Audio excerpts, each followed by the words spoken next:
সকাল সকাল সেন্টার থেকে নিয়ে আসা হয়েছে খিচুড়ি। আর জানো তো খিচুড়িটা বেশ ভালোই দেখছি, গাজর আছে, বিট আছে, সাথে আলু, আর এখানে আজকে একটু পালং শাকের মতনও শাক কিছু দিয়েছে, সাথে অর্ধেকটা ডিম দিয়েছে। তো রাই এখন হাতে করে যেহেতু খেতে শিখে, তাই ওকে একটু জায়গায় ধরে আর চামচ দিলাম। আর আজকে আমাদের বানানো হয়েছিল ঘুগনি, সেটা একটু চাকনা খাবার জন্য, মানে ওই যে সাথে সাথে একটু আলু ভাজা বা কিছু হলেও পছন্দ হয়, বেগুনি হলেও একটা দিই, তাই সেক্ষেত্রে একটু ঘুগনি দিয়েছি। আর তারপর এখানে একটু শশা কুচি ওপর থেকে দিয়েছি, যেটা ও সাথে সাথে দুটোই খেতে থাকছে। আর আমাকে আর দেখতে হলো না, আমি বাকি কাজগুলো সারিয়ে যাই, তো ও খেয়ে নিই। আর এখানে ময়দাটা প্রায় মাখাই হয়ে গেছে। আজকে ছিল বারটা সংক্রান্তি, তাই আজকে মা খাবে না, তার জন্য লুচি বানানো হচ্ছে, মানে এই পরোটার মতো করে ছাকা হবে। আর বাকি আমরা নিরামিষ ভাত খাবো। আর সকলের জন্য পরোটাটা বানানো হচ্ছে, ওই ব্রেকফাস্ট যেটা হয় প্রতিদিন মুড়ি খেলেও আজকে পরোটা ঘুগনির সাথে আর স্যালাড করে দেবো, মানে শসা কুচি, টমেটো সস সব কিছু দিয়ে খাওয়া দাওয়া চলবে। এই যে ঘুগনিটা হয়েই গেছে, মানে ঘুগনিটা এটা অন্যরকমভাবে বানিয়েছি, ছোলা ভিজানো ছিল, সেটা দিয়ে আলু দিয়ে হয়েছে তরকারি। এই গরম গরম রাখা হয়েছে, সবাইকে দেওয়া হবে। আর এইখানে শসাগুলো একটু মোটা মোটা করে কুচানো হয়েছে, ওপর থেকে শসা কুচি আর বিট লবণ দিলে খেতে টেস্টটা অনেক সুন্দর হয়ে যায়, সেইভাবেই বানানো হয়েছে। তো এখন রাখা যাক, সবাই মিলে মিলেমিশে খাবো ঠিকই, আগে স্নান করে ভগবানকে প্রণাম করে আসি, তারপর তো খাওয়া দাওয়া করবো। আর এখন মিস্টার ঘোষকে আর আমাদের বাড়িতে যে শিবেদা আসে, ওকে আমি দুইজনকে খাবারটা রেডি করে দিতে থাকি। আর আমি আর মা গাছে জল দিয়ে এসে খাবো। ভগবানকে প্রণাম করে পুজো দিয়ে তো প্রসাদটা নিয়েই গেলাম। আমার যেটা কাজ থাকে, প্রণাম করে গুরুমন্ত্র জপ করে তারপর নিচে যাব। ভগবানকে দিয়ে বাতাসা প্রসাদ আর এখানে সান জলটা নামিয়ে রাখলাম। আর ভগবান বাসনের সাথে তো কখনোই আমাদের বাসনটা ঠেকানো উচিত না, তাই আমি সুন্দর করে এই জায়গা থেকে সব তুলসী পত্রগুলো সরিয়ে নিয়ে বাতাসাগুলো জায়গায় রেখে দেওয়ার পর আর সান জলটা আমি একটা আলাদা জায়গায় তুলে রাখবো, তারপর সবাই স্নান করে এখান থেকে খেতে থাকে। আমরা প্রতিদিনই সান জলটা সবাই অল্প অল্প করে স্নান করে খাই, আর বাতাসাগুলো ভরে রেখে দিই কন্টেনারের মধ্যে।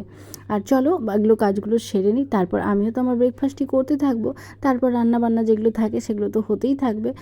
এই সব ঠাকুরের প্রসাদগুলো ধুয়ে আমি বাসনপত্র আলাদা করে রেখে দিই। আর এই যে বাতাসার জন্য বললাম আগেই, যে কন্টেনারটা থাকে, এতে প্রতিদিন রোজের রোজ সকালে সন্ধ্যে দুবার করে যে ভগবানকে সেবা দেওয়া হয়, সব প্রসাদ আমাদের জমেই যায়, তার ফলে বাতাসা প্রচুর জমে যায়। আর যখন ওই একাদশীর ব্রত করি বা আমরা বাতাসা দিয়ে চা বানাই বা বাতাসা দিয়ে শরবত করে আমরা এই গরমের মধ্যে খাই। এই যে সবাই তুলসী বেদিতে জলদান করে গেছে আর প্রসাদ দিয়েছে।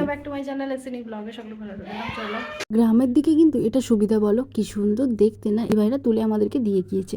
আর এইখানে বড় বড় করে বেগুন কাটা হয়েছে, ভালোই লাগে। ঝিঙে আর আলুটা কাটা হয়েছে।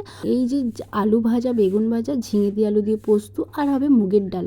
এটুকুই আজকে মেনুতে ছিল। রান্না বান্না যেহেতু নিরামিষের মধ্যেই হচ্ছে, আর শিবেদা আজকে আমাদের বাড়িতে কাজবাজ করছে, মানে এই যে দেখাশোনা টুকটাক থেকে থাকে, তাহলে তারা আমাদের বাড়ি থেকে না খেয়ে যেতে পারে না।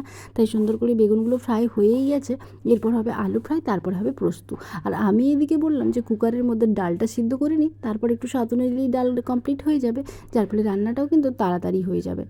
আর এইখানে প্রায় বেগুনটা ভাজা হয়েই গেছে। এই রাঙা রাঙা বর্ণ করে বেগুনটা ভাজলে খেতেও যেমন মন্দ হয় না, আর দেখতেও কিন্তু বেশ মিষ্টি লাগে।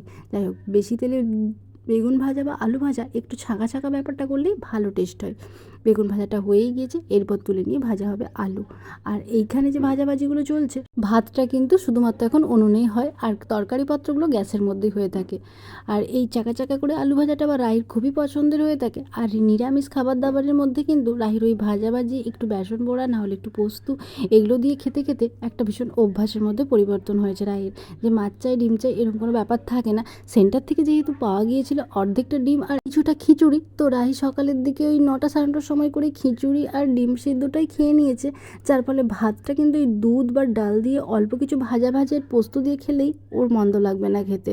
কারণ মাছ বা ডিমের মধ্যে একটা যেহেতু সকালের টাইমে পেয়েই যায়, ডিমটা ওখান থেকে দিলে আমি দিয়েই দিই। আর তারপর আমাদের যেদিন যেদিন ভাতের মধ্যে যে রেসিপি থাকে সেটা দিয়ে ও ভাত খেয়ে নেয়। ওর জন্য আমরা স্পেশাল করে এখন কিছু আর আলাদা করে বানাচ্ছি না, তাই ও ভাতের সাথে এগুলো দিয়ে খেয়ে নেয়। তো তোমাদের সাথে গল্প করতে করতে আলু ভাজাটাও হয়ে গেছে। এরপরে এই তেলের মধ্যে দিয়ে দেওয়া হচ্ছে আলু আর ঝিঙে, যেটা ভালো করে লবণ দিয়ে ভালো করে ফ্রাই হতে থাকবে। তারপর সিদ্ধটা হালকা হয়ে গেলে ওপর থেকে পোস্ত দিয়ে নামিয়ে দেবে। এই রেসিপিটা সবাই কিনে দেখো, যে পোস্ত বানানো। তো চলো পোস্তটা হতে থাক।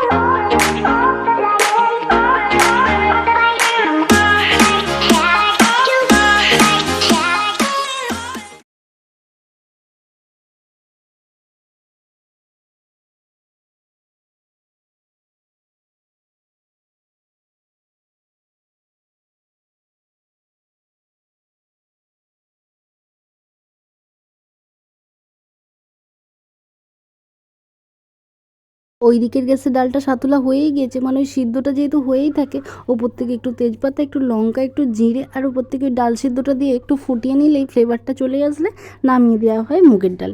তো ওইদিকে ডালটা ফুটতে থাকছে আর এইদিকে পোস্তটার আলুগুলো প্রায় সিদ্ধ হয়ে গিয়েছে। এরপর দেওয়া হবে লঙ্কা আর পোস্ত যেটা মিক্সিতে বাটা হয়ে গিয়েছে ওইটা দিয়ে একটু নাড়াচাড়া করে হয়ে যাবে পোস্ত রেডি। তো এইভাবে আমরা পোস্ত বানিয়েই তো থাকি। আর এই যে সিদ্ধ প্রায় হয়ে গিয়েছে, এরপর দিয়ে দেওয়া হচ্ছে আর ওইদিকে সুন্দর করে ডালটা ফুটেছে। তো চলো ডালও নামানো যাক। আর পোস্তটা থেকেও সুন্দর একটা গন্ধ বেরিয়েছে আর এই যে মাখো মাখো একটা রস রয়েছে, যার পরে এটা কিন্তু এই আলুটা টেনে নেবে, যার জন্য একটু রস রাখানোই আমার মনে হয় ভালো হবে। ওপর থেকে একটু সর্ষের তেল ছড়িয়ে নামিয়ে নিলেই পোস্ত রেডি হয়ে যাচ্ছে। তো এখানে এতটা পোস্ত এই কারণেই বানানো হয়েছে, যেহেতু আগেই বললাম আমাদের বাড়িতে শিবেদা খাওয়া দাওয়া করবে। এই যে আমার যে ফলের গাছগুলো লাগানো হয়েছিল সেগুলোর একটু পরিচর্যা করার জন্যই একটু আজকে আমাদের বাড়িতে ডাকা হয়েছে। তো চলো পোস্তটা নামানো যাক। আর আমি রাহির জন্য খাবার রেডি করে নিয়েছি। যে পোস্তটা এরকম দেখতে হয়েছে, ডাল হয়েছে ভাজা ভাজি আর একটু আলু দিয়ে ভাতটা মেখে রাহিকে আগে খাইয়ে নিই, তারপর আমরা সবাই খাওয়া দাওয়াটা করতে থাকবো।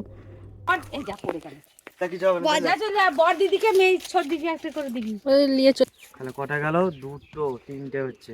দিয়ে দাও ওরা 4 বোনে 4টে নিয়ে চলো। এখানে একটা দিয়ে দাও তো। রোদে গরম এই কুলফি মালাইটাকে দেখে কিন্তু সবারই লোভনীয় হয়েছে। আমি সকলের জন্য একটা করে কুলফি মালাই নিতে বললাম, সব বাড়ির বাচ্চাদেরকে দিবার পরেও 3টের মতো কম পড়েছে, তাই এই 3টে আবার একটু নিয়ে গেলাম আমি। আর এখানে শিবেদা বসে আছে, তাকেও বসিয়ে দুটো খাওয়ানো হয়েছে। কুলফি কিনে সবাইকে খাই, এখন নিজেও খাবো একটা, আর জায়ের জন্য মানে দিদিভাইদের জন্য দুটো নিলাম। তো চলো এরপর বাড়ি যাই। পোস্তু কমপ্লিট। আর এখানে হচ্ছে যে ভাজা ভাজি, মানে এখানে আছে বেগুন ভাজা আর এখানে আলু ভাজা। এটা হচ্ছে যে গিমে শাক দেখাচ্ছিলাম না, এটাকে সিদ্ধ করে রাখা হয়েছে জাস্ট আলুর সাথে চকুটবে, যে লঙ্কাতে দেখতেই পাচ্ছ। এই যে লঙ্কা ভাজা আছে আর এই হচ্ছে ডাল, মুগের ডাল হয়েছে আজকে।